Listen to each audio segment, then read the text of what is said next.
말씀의 제목은 용서받은 죄인이고 다시 사명을 향하여 라고 하는 제목으로 하나님의 말씀을 같이 함께 나누겠습니다. 오늘 말씀의 제목은 루터가 한 말입니다. 마틴 루터가 우리 그리스도인들을 가리켜서 용서받은 죄인이라 그렇게 표현했습니다. 이 말은요, 우리가 용서받지 못한 죄가 남아있다라는 뜻이 아니고 바로 우리가 하나님의 은혜로 바로 하나님의 자녀가 되었다라고 하는 것을 이와 같이 표현하는 말입니다. 그리고 또 한 가지가 뭐냐면, 나는 오늘도 여전히 하나님의 성령의 은혜가 아니면 하나님의 자녀로 살아갈 수 없습니다. 그래서 나는 죄인이다, 용서받은 죄인이다, 이 두 가지 의미로 그렇게 표현한 겁니다. 그래서 오늘 우리는 용서받은 죄인이라고 하는 이 생각을 절대 잊어버려서는 안 됩니다. 그리고 나는 오늘도 여전히 하나님의 은혜가 아니면 하나님의 말씀을 따라 살아갈 수 없는 연약한 존재임을 인정하고 고백하면서 하나님의 성령과 함께, 성령의 인도하심과 함께 다시 사명을 향하여 나아가는 모습이 저와 여러분들의 모습이 되시기를 주님의 이름으로 간절히 축원합니다. 우리가 신앙생활하면서 가장 힘든 시간이 있습니다. 그 시간이 바로 하나님의 침묵의 시간이라 그렇게 말합니다. 이제 선풍기를 좀 안 켜주셨으면 좋겠어요.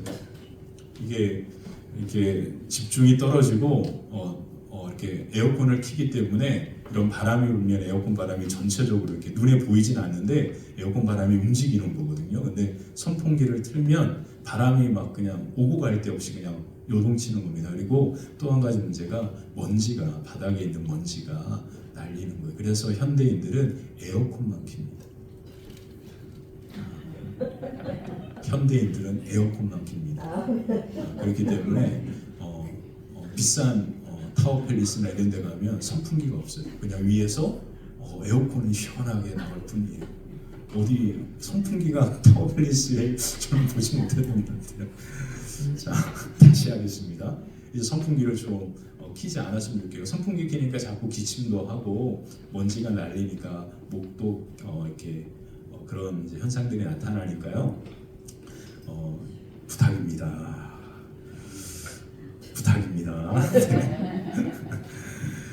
신앙생활하면서 가장 힘들고 어려운 시간이 언제냐면 바로 하나님의 침묵의 시간입니다. 그 하나님의 침묵의 시간이 가장 힘들고 어려운 시간인데요. 이 하나님의 침묵의 시간이 우리가 하나님 앞에 기도해도 하나님께서 내 기도에 응답하지 않는 것처럼 느껴지고, 그리고 하나님과 친밀한 관계가 아니라 하나님이 마치 저 멀리 떨어져 있는 것처럼 그 마음이 느끼는 거예요. 그냥 하나님은 늘 우리 가까이 계시는데 내 마음이 하나님은 저 멀리 계시는 것 같아, 이런 느낌, 감정을 갖는 상태입니다.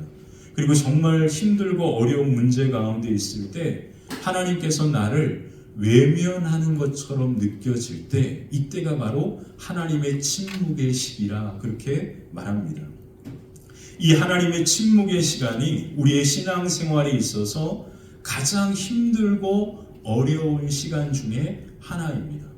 내가 문제가 있어서 내 삶에 찾아오는 어려움은 누구에게나 다 그런 어려움들이 있는데요.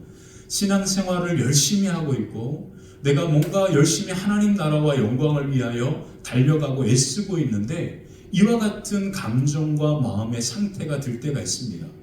가장 많은 영향을 받는 게 날씨인 것 같아요. 날씨가 맑고 쾌청하면 하나님이 내 가까이 계신 것 같아요. 근데 날씨가 오늘처럼 뭔가 올듯말듯 하면서 우중충하잖아요. 그리고 우리 마음의 감정이 어떤 상태가 되냐면 하나님이 저 멀리 계신 것처럼 이런 감정이 든단 말이에요.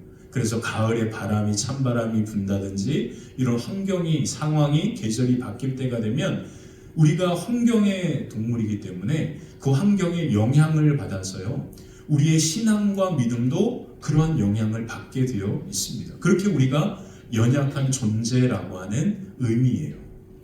C.S. 루이스가요, 헤아려 본 슬픔이라고 하는 책에서 자기 아내가 죽고 나서 큰 슬픔에 빠졌던 시간을 회상하면서 이런 얘기를 했습니다.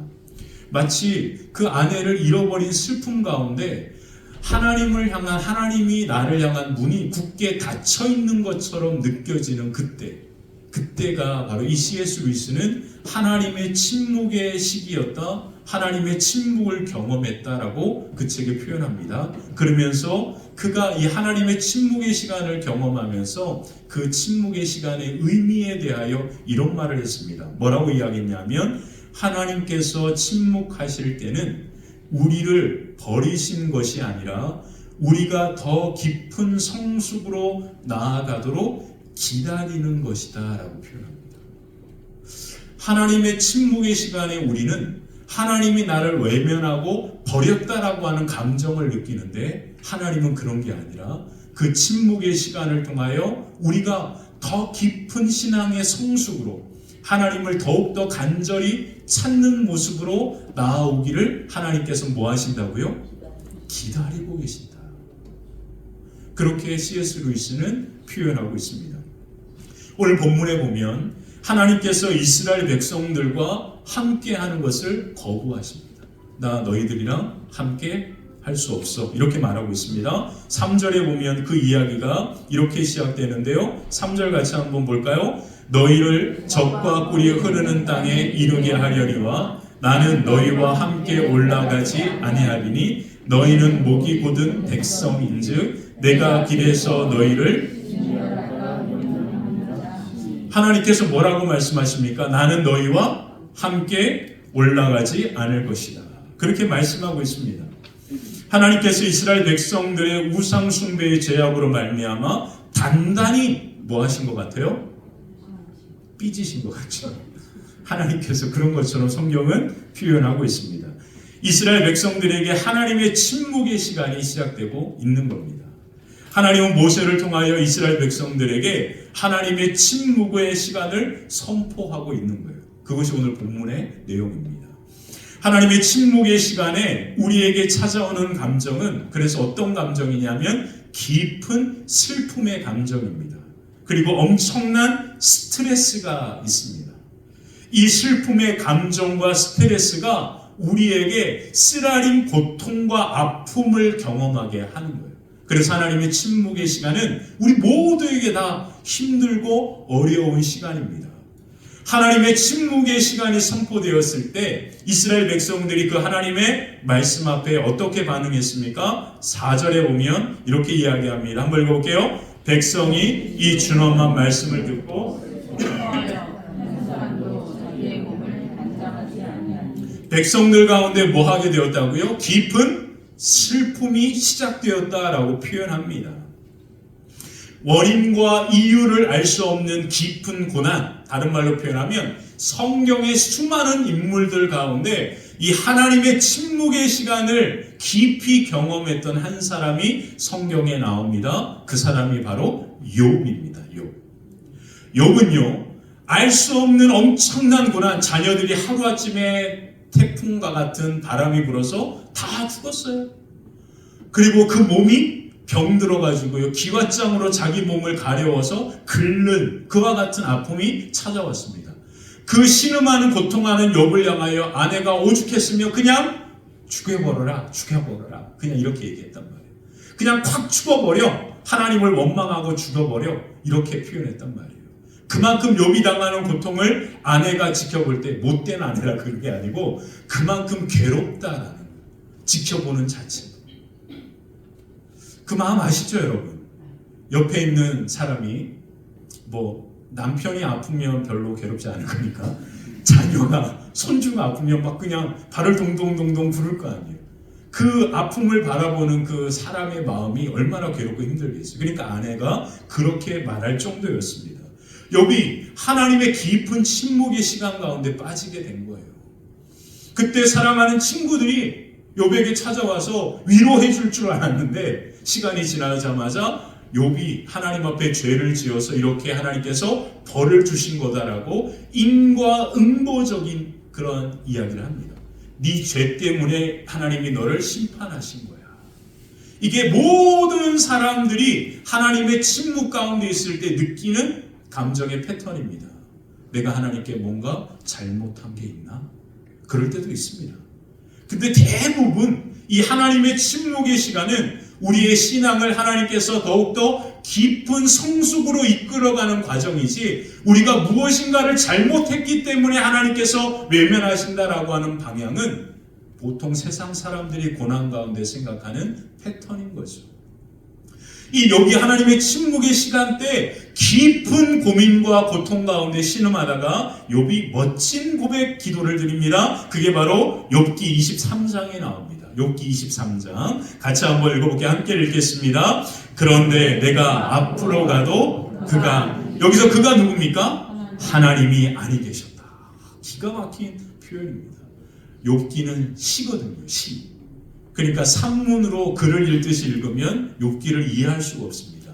욥기는 시로 읽어야 합니다. 그래서 멋진 시입니다. 내가 앞으로 가도 누가 아니 계셔요? 하나님이 아니 계신다. 그 다음 볼게요. 뒤로 가도 누가 안 보여요? 하나님이 보이지 않는다. 그가 왼쪽에서 일하시나 나는 그 하나님을 도통 만날 수가 없고, 그가 오른쪽으로 돌이키시나 나는 그 하나님을 배울 수 없다. 이게 하나님의 침묵 가운데 있는 그리스도인들의 고백입니다. 하나님이 앞을 보아도 뒤로 보아도 왼쪽에 일하시는 것 같아서 가서 보아도 하나님이 보이지 않는, 하나님을 도통 만나고 보고 느낄 수 없는 이와 같은 상황이 욥의 상황, 하나님의 침묵의 상황이라고 욥은 표현하는 거예요. 욥은 말로 나올 수 없는 고난 속에서 하나님의 깊은 침묵 가운데 이와 같이 신음하며 기도를 하고 있습니다. 그러나 욥은 고난 가운데 하나님을 향한 믿음의 고백을 하면서 하나님께 더 가까이 나아갑니다. 이게 바로 욥이 위대한 믿음의 사람이라고 말하는 이유예요. 욥은요, 이 하나님의 깊은 침묵, 하나님이 도대체 보이지 않는, 하나님을 만질 수 없고 느낄 수 없는 상황 가운데 있지만 나는 믿음으로 하나님 앞에 더 가까이 뭐 하겠다? 나아가겠다. 하나님을 사랑하며 하나님을 간절히 찾습니다. 그러면서 이렇게 기가 막힌 고백이 나온 겁니다. 바로 욥기 23장 10절. 그러나 내가 가는 길을 그가 아시나니 그가 나를 단련하신 후에 내가 정금, 순금같이 나올, 옛날 성경이 더 은혜롭죠. 정금같이 나올 것이다. 기가 막힌 말씀을 합니다. 욥이요, 도통 하나님이 어디 계신지 내 눈에 보이지 않고 만져지지 않고 느껴지지 않는 이 상황 속에서 나는 그 하나님을 외면하고 멀리하는 게 아니라, 나는 그 하나님이 비록 보이지 않아도 나는 믿음 가운데 그 하나님께서 내 길의 모든 것을 알고 계시고 내 길이 하나님 앞에 있기 때문에 나는 오늘 믿음으로 그 하나님 앞에 가까이, 더 가까이 나아가겠다라고 표현합니다. 그러면서 그걸로 끝난 게 아니죠. 반드시 하나님은 나를 뭐같이 만들 것이다? 순금같이, 정금같이 내 인생과 삶을 놀랍게 회복시키고 세우실 것이다. 다른 말로 표현하면 오직 하나님께만 소망을 두고 욥은 나아가는 겁니다. 하나님의 침묵의 시간에 우리가 해야 할 것은 바로 두 가지밖에 없습니다. 바로 그것은 욥처럼 이와 같이 하나님에 대한 믿음으로 하나님 앞에 더 가까이 나아가는 거고요. 그리고 또 한 가지는 하나님을 사랑하고 하나님을 간절히 찾는 예배입니다. 믿음과 예배, 이 두 가지만이 하나님의 긴 침묵의 시간에 우리로 하여금 승리케 하는 겁니다. 그러므로 오늘 아무것도 보이지 않고 하나님이 멀리 계신 것처럼 느껴져도 하나님을 사랑함으로 예배 가운데 하나님을 간절히 찾고 믿음으로 하나님께서 이루실 소망을 바라보면서 오늘 예배 가운데 나온 여러분들 가운데 하나님의 놀라운 믿음의 가문과 축복이 세워지는 은혜가 아름답게 임하게 될 줄 믿습니다. 그래서 오늘 말씀을 통하여 하나님의 침묵의 시간에 승리하는 신앙의 모습이 무엇인지 함께 살펴보면서 하나님 말씀을 나누겠습니다. 첫 번째, 우리를 향한 하나님의 사랑은 조금도 변함이 없습니다. 우리는 무엇을 믿습니까? 사랑하는 성도 여러분, 여러분들은 도대체 뭘 믿습니까? 우리의 믿음이 내용이 뭐야 하는 거예요. 여러분들이 믿는 그 믿음의 내용이 무엇입니까? 저 예수님 믿는데, 이건요 우리가 믿는 대상을 표현하는 말이고요. 여러분들은 무엇을 믿느냐라는 거예요. 그 믿음이 무엇인지를 명확하게 얘기할 수 있어야 합니다. 우리의 믿음은, 우리는 무엇을 믿느냐면 우리를 향한 하나님의 사랑은 변함없다라는 것을 믿는 거예요. 아멘. 다시 한번 말씀드립니다. 우리가 예수님을 믿는다, 하나님을 믿는다라고 하는 이 말의 뜻은, 내용은 뭐냐면 우리를 향한 하나님의 사랑은 조금도 변함이 없다라고 하는 것을 믿는 거예요. 아멘. 이것이 우리의 믿음입니다. 아멘. 누군가 여러분들에게 뭘 믿어? 나 예수 믿어. 이러면 뭔가 조금 명확한 답이 안 되는 거예요. 이 말의 의미를 설명해 줘야죠. 내가 예수를 믿는다라는 말의 의미는 뭐냐면 하나님이 나를 향한 그 사랑은 조금도 변함이 없다라는 거예요. 이것이 우리의 믿음입니다.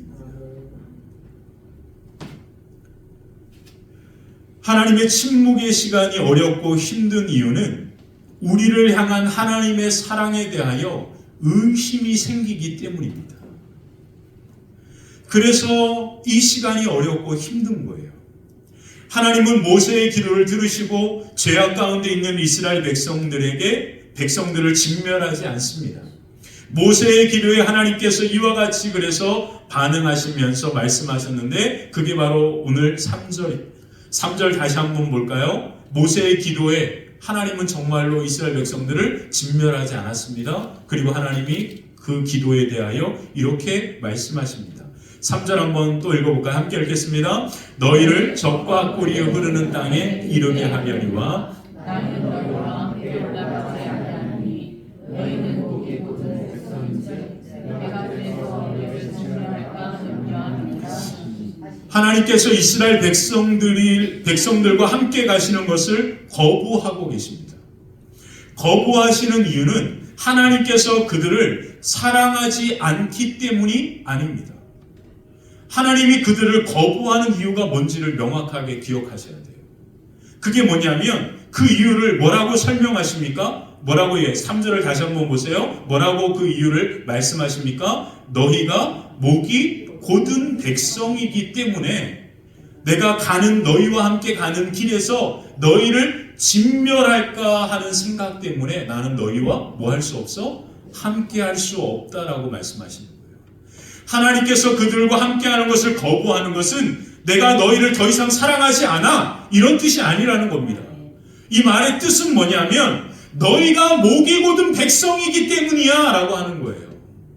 너희가 목이 곧은 백성이기 때문에 약속의 땅을 향하여 가는 그 길에서 그 목이 곧음으로 말미암아 또 다른 죄를 짓게 되면 너희를 진멸하게 될 것 같으니까 나는 너희와 함께 갈 수 없다라고 말씀하는 겁니다.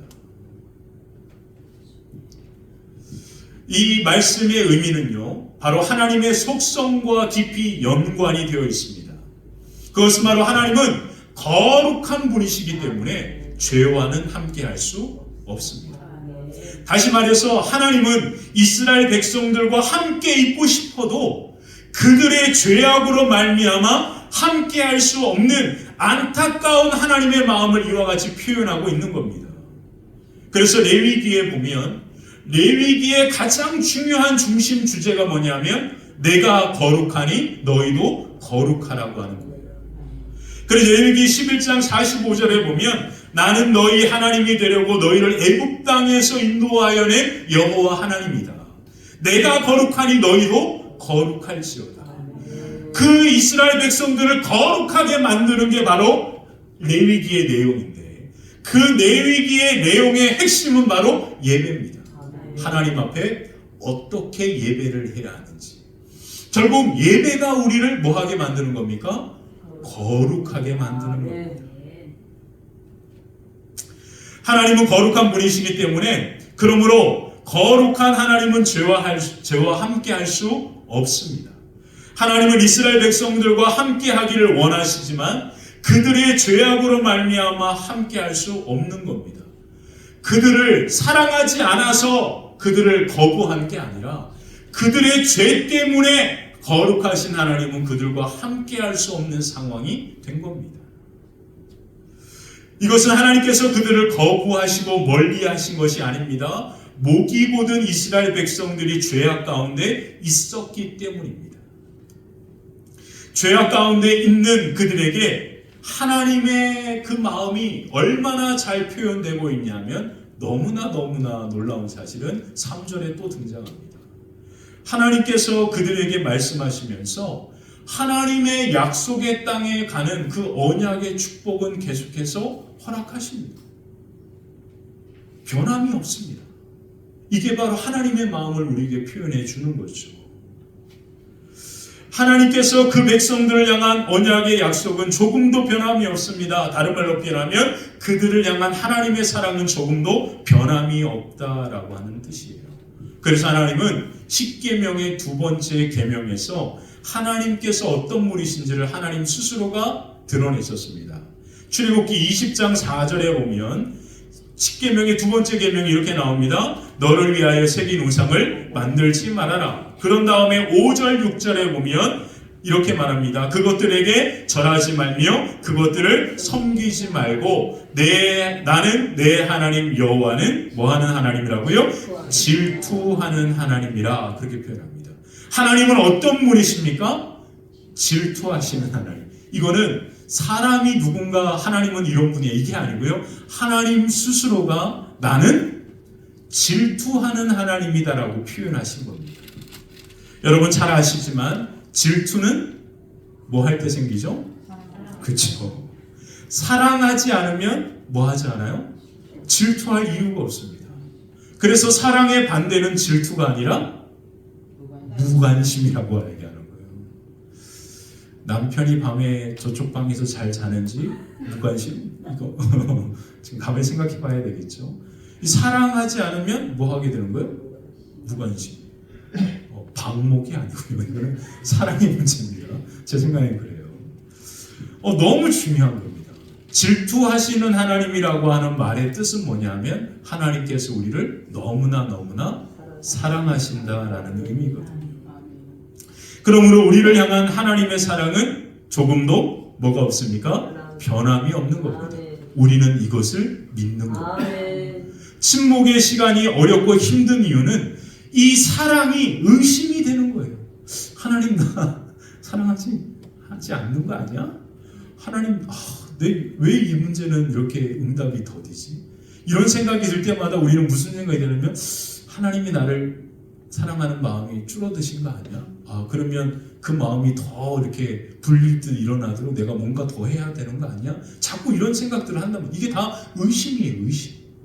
근데 여러분 무섭습니다. 마귀는요 이 의심이 금이 간 것을 통해서 역사하기 시작합니다. 그래서 성경에 보면 C.S. 루이스는 바로 마귀들이 날리는 이 의심의 화살을 믿음의 방패로 잘 막으라고 그렇게 말하는 거예요. 그래서 에베소서 전신갑주에 믿음의 뭐를 가지고? 방패를 가지고 그렇게 표현하는 겁니다. 이 의심을 이기는 방법은 뭐밖에 없습니까? 믿음밖에 없습니다. 근데 그 믿음은 어떤 믿음이에요? 하나님이 우리를 향한 사랑은 조금도 변함이 없다라고 하는 믿음입니다. 그래서 하나님은요 이 출애굽기 20장에 질투하는 하나님이라고 말씀하시면서 뭐를 언급하셨냐면 다시 한번 그 말씀을 볼까요? 출애굽기 20장 5절 6절 우리 다시 한번 천천히 읽어볼게요. 함께 읽겠습니다. 시작. 그들에게 절하지 말며 그들을 섬기지 말라. 나 내 하나님 여호와는 질투하는 하나님인즉 나를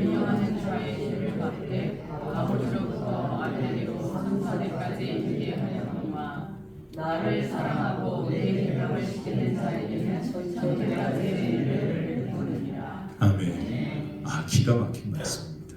혹시 여러분 하나님을 미워하면 3대 정도 벌 받겠네? 이런 생각 하십니까? 이 말의 뜻은 하나님의 사랑이 한이 없다라는 뜻이에요. 영원하다라는 뜻이에요. 나 천대까지 볼 이렇게 성경을 해석하면 아주 호연이와 아연이 우리 재현이처럼 어린아이와 같은 시각입니다. 이 말씀의 의미는 우리를 향한 하나님의 사랑은 조금도 변함이 없다라는 뜻을 이야기하는 겁니다. 그러므로 하나님은 어떤 분이십니까? 우리를 사랑하시는데 그 사랑은 조금도 변함이 없는 하나님의 사랑을 우리가 믿고, 그리고 그 하나님을 뭐 해야 합니까? 내 계명을, 나를 사랑하고 내 계명을 지키는 자에게 하나님의 그 놀라운 은혜가 임하게 된다라고 말씀하고 있는 것처럼, 오늘 우리가 그 믿음으로 욥과 같이, 그리고 그 믿음으로 변함없는 하나님의 사랑을 바라보면서 하나님께 나아갈 때 우리 사랑하는 성도님들의 걸음 위에 하늘의 복이 가득하여 믿음의 가문과 기업들이 아름답게 영원토록 세워져 하나님 나라 그 영광 위에 쓰임받는 복된 걸음 되시기를 주님의 이름으로 간절히 축원합니다. 자, 두 번째, 겸손하게 하나님 앞에 머무는 예배자. 겸손하게 하나님 앞에 머무는 예배자라. 하나님은 이스라엘 백성들에 대하여 이렇게 말씀하셨는데 3절을 다시 한번 보면 너희는 목이 곧은 백성이라고 이야기했습니다. 목이 곧은 백성이라고 하는 이 말의 원어는 출애굽기에 많이 3번이나 쓰였는데요. 이 목이 곧은 백성이라고 하는 이 말의 의미를 보면 마음이 딱딱하다라고 하는 뜻이에요. 목이 곧다, 목이 이렇게 길쭉하다, 뻣뻣하다 이런 뜻이 아니고 마음이 딱딱하다라는 뜻이에요.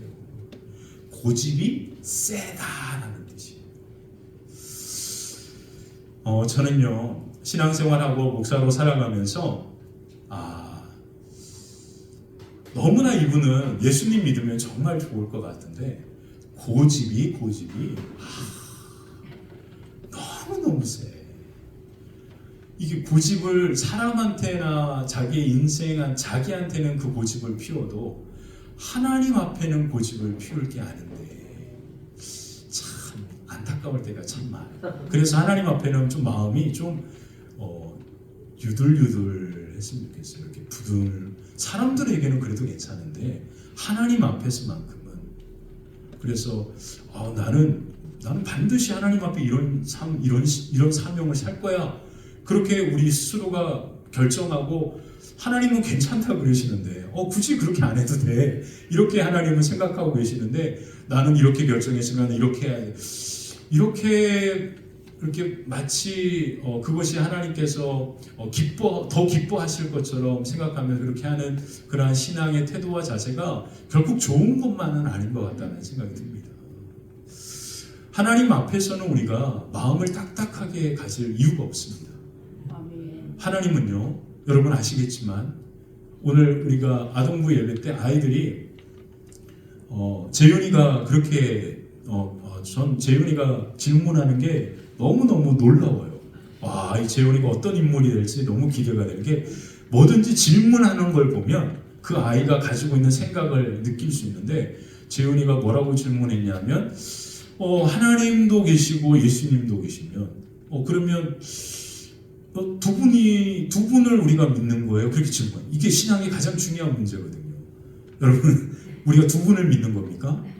항상 제가 강조해요. 하나님은 한 분이십니다. 그 하나님께서 인간의 몸을 입고 이 땅에 오신 그 하나님을 우리는 예수님이라고 부르는 거예요. 이걸 구분하기 위한 차원, 우리를 위한 차원. 근데 하나님은 오직 한 분이신 거죠.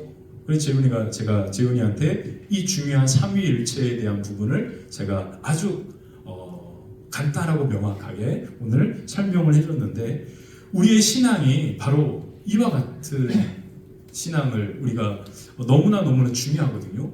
그 하나님은 어떤 하나님이냐면 세상을 말씀으로 창조하신 하나님입니다. 하나님의 마음은요, 하늘보다 높고 바다보다 깊고 그 마음은 온 우주와 만물보다 더 크신 분입니다. 근데 오늘 내가 여기서 뭔가 무엇인가 더 한다고 그 넓은 하나님의 마음을 뭐 얼마나 더 채울 수 있겠어요? 하나님의 관심은 단 하나, 우리의 작은 마음이 하나님을 사랑함으로 하나님 앞에 믿음으로 나아오는 것, 이거 하나만 원하십니다. 그거면 되는 거예요. 근데 우리는 자꾸 여기에다가 뭐를 자꾸 더 하려고 한단 말이에요. 그러니까 채우지도 못하는 아무 의미도 없는 것 때문에 우리 스스로를, 가족을, 우리의 삶과 우리의 모든 것들을 다 힘들고 어렵게 만드는 그러한 일들이 너무나 많습니다. 사랑하는 성도 여러분, 이 신앙의 태도가 결코 아름다운 거 아닙니다. 오늘 성경은 뭐라고 이야기합니까? 이스라엘 백성들과 하나님이 함께 할 수 없는 이유는 그들의 마음이 딱딱하기 때문이다. 아, 나는 반드시 이래야 돼. 이게 어디 있어요? 성경의 모든 것을 읽어봐도 반드시 이렇게 해야 한다라고 하나님께서 강조하신 그런 말씀들은 그렇게 많지 않습니다. 십계명, 뭐 십계명.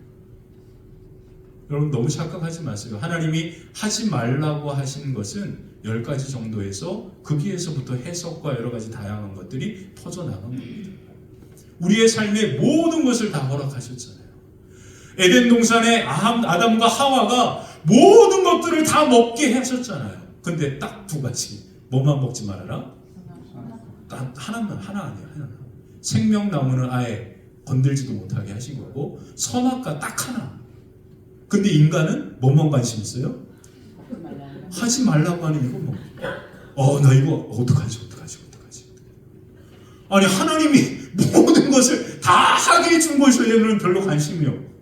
그러니까 하나님께서 오늘 딱딱한 마음이라고 하는 이 표현은 뭐냐면 도대체 하나님을 사랑하지 않는 그 마음을 의미하는 겁니다.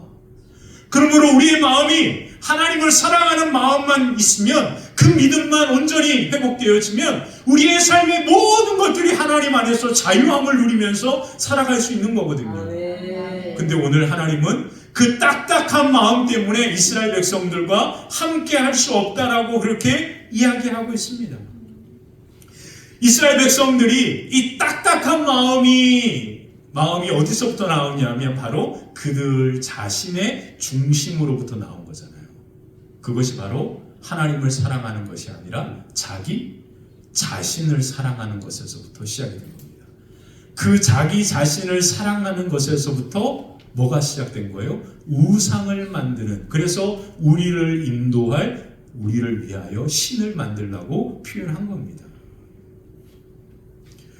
목이 보던 이스라엘 백성들에게 우상은 무엇입니까? 그러므로 금송아지가 아니라 자기 자신을 사랑하는 딱딱한 마음이었습니다. 그래서 디모데후서 3장에 보면 사도 바울이요, 말세가 되면, 이 땅의 마지막 때가 되면 이와 같은 현상들이 일어날 거라고 이야기하면서 이런 말을 했습니다. 한번 읽어볼까요? 디모데후서 3장 1절부터 4절 한번 읽어볼게요. 시작. 너희는 이것을 알라. 사람들이 자유를 사랑하며 돈을 사랑하며 교만하며 비방하며 부모를 거역하며 감사하지 아니하며 거룩하지 아니하며 무정하며 원통함을 풀지 아니하며 모함하며 절제하지 못하며 사랑하며 선한 것을 좋아하지 아니하며 배신하며 소속하며 자만하며 쾌락을 사랑하기를 하나님이 사랑하는 것보다 더하며. 아멘. 처음과 끝을 딱 중간에 있는 것들 다 뺄게요. 다 빼면 뭐가 나옵니까? 사람들이 자기를 사랑하며 하나님 사랑하는 것보다 더한다. 이게 됩니다. 이 중간에 들어가는 모든 것들은 다 사람들이 자기를 사랑함으로 말미암아 나오는 것들이에요. 자기를 사랑하니까 자기를 위하여 뭐를 벌어야 합니까? 돈을 열심히 죽도록 벌어야 합니다. 왜요? 돈밖에 나를 지켜줄 게 없으니까. 자기를 사랑하니까 남들에게 자기를 자랑하는 겁니다. 자기를 사랑하니까 목이 고다가지고 교만한 겁니다. 자기를 사랑하니까 다른 사람들의 잘못을 눈뜨고 보지 못하는 겁니다. 자기를 사랑하니까 부모의 생각과 말씀은 내 인생 내가 사는 것이 뭐, 아이고, 나한테 해준 것도 없으면, 이런 생각이 듭니다. 참, 해준 게 왜 없어요, 그죠? 기억 못할 뿐이죠, 우리가. 매일같이 하루에 몇 번씩 똥기저귀 간 거예요. 그거 우리 기억 못하잖아요. 해준 게 왜 없어요? 부모라고 하는 울타리가 있으니까 내가 이렇게 큰 거지. 그런 것들은 집에서 내쫓아야 돼요. 저는 그런 자식이 없어서 행복합니다. 또 그런 자식도 사랑한다고 또 우리 한국 부모님들 자녀들에게 너무 기대하지 마십시오. 자녀는 그냥 키운 것으로 그냥 끝나셔야지 그 자녀에게 자꾸 이렇게 뭔가 기대하다 보면 노년의 나를 뭔가 도와주고 전혀 기대하지 마십시오. 큰일 납니다. 큰일 납니다. 정말 여러분 제가 정말 여러분들께 부탁드리고 싶은데 제가 지금까지 신방을 한 가정이 한 몇천 가정 될 거예요. 1년에 700가정씩 해봤으니까 그게 10년이면 벌써 몇 가정이겠어요? 그렇게 신방을 해보면서 제 스스로의 인생의 삶을 내가 어떻게 살아갈지를 깊이 공부했습니다. 왜 그러냐면 다양한 형편과 환경에 있는 사람들을 다 만났으니까. 제가 왜 타워 팰리스에게 제가 그곳에 신방을 많이 갔거든요. 그러니까 다 아는 거예요. 그 사람들이 어떤 삶을 사는지 다 본 거예요. 그 모든 것들을 다 보면서 제가 인생 공부를 했잖아요. 젊은 나이에. 그러면서 내린 결론이 뭐냐면 절대 자녀를 의지하면 안 되겠다. 큰일 나겠다. 그런 생각 많이 했습니다. 이건 이제 오늘 설교의 주제가 아니니까 넘어가겠습니다. 이 모든 것들이 다 어디서부터 시작되는 거예요? 자기를 사랑하면서. 근데 그 자기 사랑은 뭐예요? 하나님보다 더 하나님을 사랑하는 것보다 더 자기를 사랑했다. 그렇게 표현합니다. 목이 곧은 이스라엘 백성들은 하나님보다 자기 자신을 더 사랑함으로 말미암아 우상을 만들게 된 거예요. 그리고 자기 자신 앞에 오직 하나님만 두어야 하는데 하나님이 아닌 자기 자신을 앞에 두었습니다.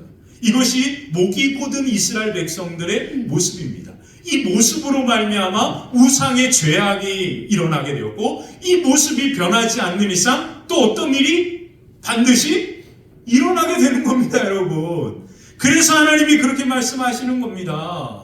내가 너희를 사랑하지 않아서 버리고 너희와 함께하지 않는 것이 아니라 너희 마음이 딱딱하기 때문에 함께하지 못하는 거야. 너희 마음이 너무나 자기 사랑하는 것으로 가득 차 있기 때문에 너희와 함께할 수 없는 거야. 왜 그러냐면 그것이 하나님 앞에 죄가 되기 때문에.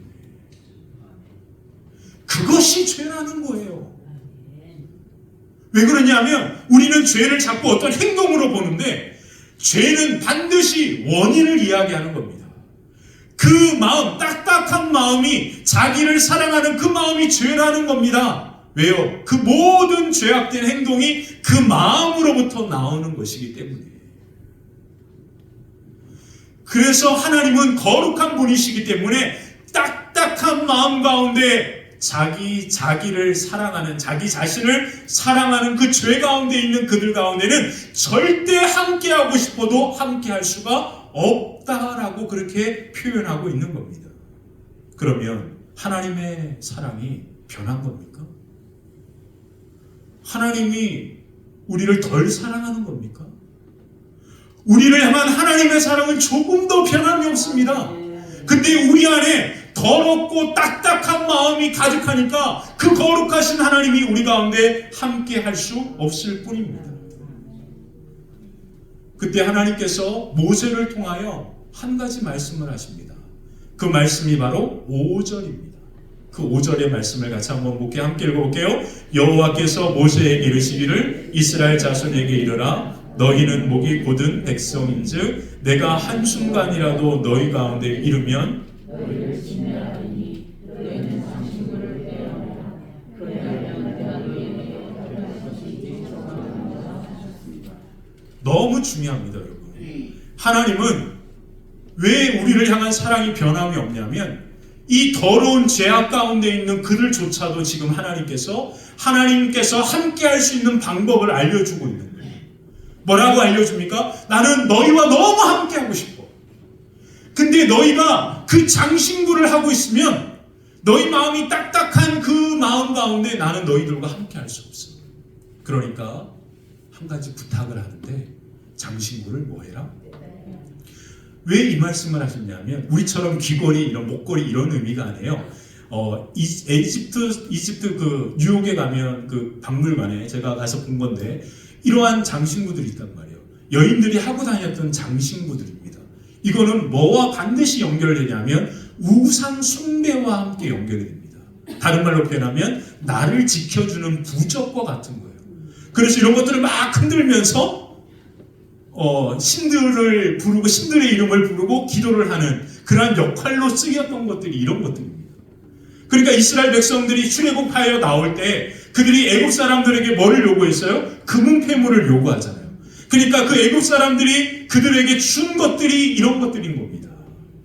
그래서 이런 것들은 다 어디에 쓰는 거예요? 그들이 종으로 있으면서 보니까 애굽 여인들이 그리고 애굽 남자들이 저런 거를 가지고 하면서 바알에게 막 예배할 때 그 금송아지한테 막 예배하고 제사할 때 저런 것들을 막 흔들면서 막 기도하고 하는 것들을 그들이 봤단 말이에요.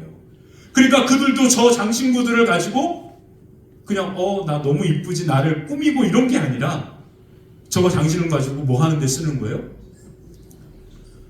여호와 하나님의 이름을 부르는데 이걸 가지고 이런 식으로 한단 말이에요. 기가 막힌 겁니다, 여러분. 그래서 하나님께서 그렇게 명령한 겁니다. 자, 근데 놀랍습니다. 이 하나님께서 모세를 통하여 이렇게 말씀하셨을 때 이스라엘 백성들이 어떻게 했냐면 그 말씀에 순종했습니다. 이게 핵심입니다.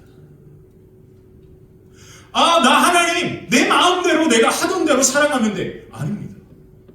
하나님은 성경에 너희가 나를 이렇게 사랑해야 돼 분명히 말씀하셨습니다. 하나님은 너희가 나를 이렇게 사랑해야 돼라고 그렇게 성경에 말씀하셨다고요. 근데 우리는 자꾸 이스라엘 백성들처럼 자기들이 알고 느끼고 생각하는 대로 하나님을 사랑하고 하나님께 기도하고 하나님 앞에 예배한 겁니다. 이게 우리의 신앙도 똑같습니다. 우리는 자꾸 하나님을 내 생각대로 사랑한다라고 말하면서 하나님이 원하고 기뻐하는 그리고 하나님이 말씀하신 것을 가지고 사랑하지 않습니다. 그래서 하나님을 사랑하는 것은 하나님의 말씀 앞에 순종하는 겁니다. 이것이 바로 하나님을 사랑하는 겁니다. 기억하십시오. 나 하나님 너무 사랑해요. 아닙니다. 하나님의 말씀 앞에 순종하는 것이 하나님을 사랑하는 겁니다. 그래서 이스라엘 백성들이 모세의 말씀을 듣고 깊은 슬픔 가운데 고민하다가 그 말씀을 따라 장신구를 떼어내면서 하나님을 사랑한다라고 고백한 겁니다. 그리고 하나님은 그들 가운데 놀라운 일들을 행하시는데 그것이 바로 언약의 회복이고 그리고 그것이 바로 성막과 약속의 땅을 향하여 나아가는 그 놀라운 일이 이제 시작이 되는 겁니다. 사랑하는 성도 여러분, 예수님께서요 십자가를 지시기 전날 마지막에 제자들에게 여러 가지 말씀을 하시면서 내가 너희를 떠나는 것이 너희에게 엄청난 유익이야. 그 이유를 말씀하십니다. 그 이유를 뭐라고 말씀하셨냐면 하나님께서 또 다른 보혜사를 너희에게 보내주실 거야. 그러면서 예수님이 뭐라고 말씀하냐 요한복음 14장에 내가 너희를 고아처럼 버려두지 아니하고 바로 내가 너희에게로 다시 올 것이다. 그것이 바로 성령 하나님을 의미하는 거거든요. 그러면서 요한복음 14장에 이런 말씀을 해줬습니다. 보혜사 곧 아버지께서 내 이름으로 보내실 성령 그가 너희에게 모든 것을 가르치고 내가 너희에게 말한 모든 것을 생각나게 하고 그리고 평안을 너희에게 끼칠 것이고 곧 나의 평안을 너희에게 줄 것이고 내가 너희에게 주는 것을 세상에 주는 것과 같지 않아서 너희 마음에 근심하지도 말고 두려워하지도 말아라. 성령께서 우리와 함께 하시는 하나님께서 그와 같은 놀라운 일들을 이루어 가시는 겁니다. 그러므로 제발 내 생각대로 하나님을 사랑하지 마시고 하나님의 성령에 내 모든 삶을 내어 맡기십시오. 그러면 내가 어떻게 하나님을 사랑해야 되는지를 깨닫게 하시고 그리고 그 하나님의 말씀을 기억나게 하시고 그 하나님의 말씀을 따라 나아가게 하시고 하나님을 깊이 사랑하는 그 모습들을 통하여 평안과 놀라운 하늘의 축복의 역사가 저와 여러분들의 걸음과 가정 위에 또 명절 주간 가운데 가득하게 되시기를 주님의 이름으로 간절히 축원합니다. 우리 찬송가 288장 찬송 288장 같이 함께 찬송하겠습니다. 찬송가 288장입니다.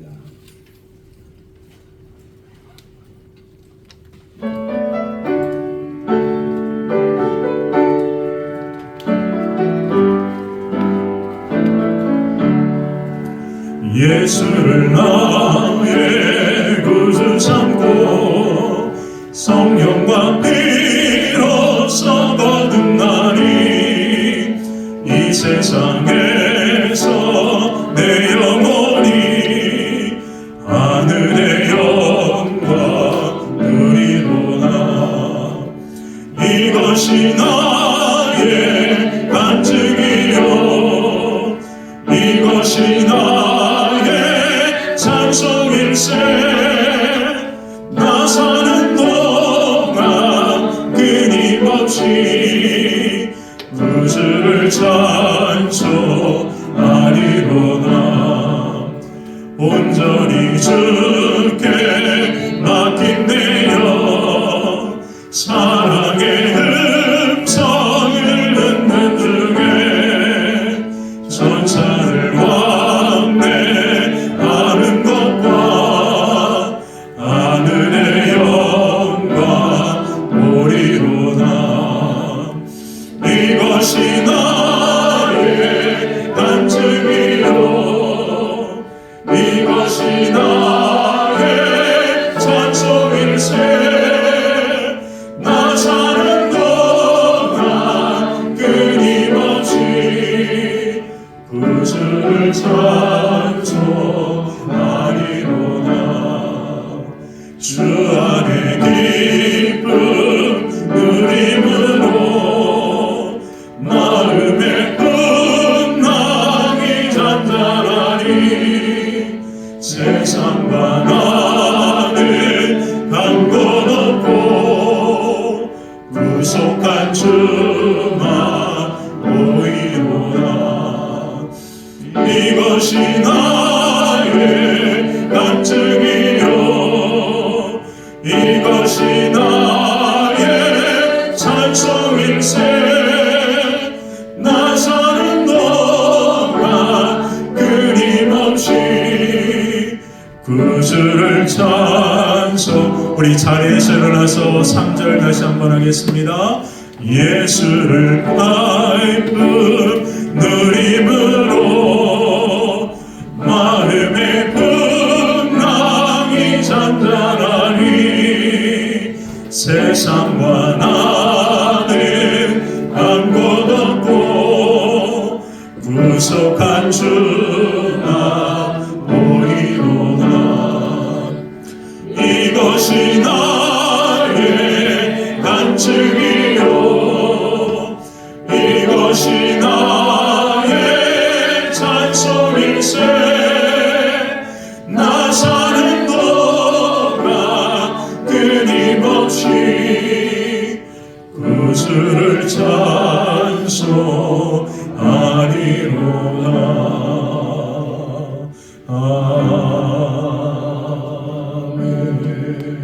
아멘. 좋으신 하나님